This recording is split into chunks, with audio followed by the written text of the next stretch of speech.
श्रीमन्नभीष्टवरदाखिललोकबन्धो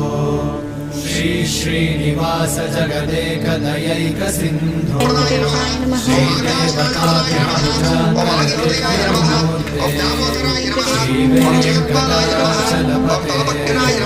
सुप्रभातम् श्रीस्वामि पुष्करिणिकाप्लवनिर्मलाङ्गा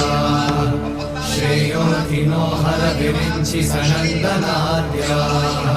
द्वारे वसन्ति वरदे प्रहतोत्तमाङ्गा श्रीवेङ्कटाचलपते तव सुप्रभातम्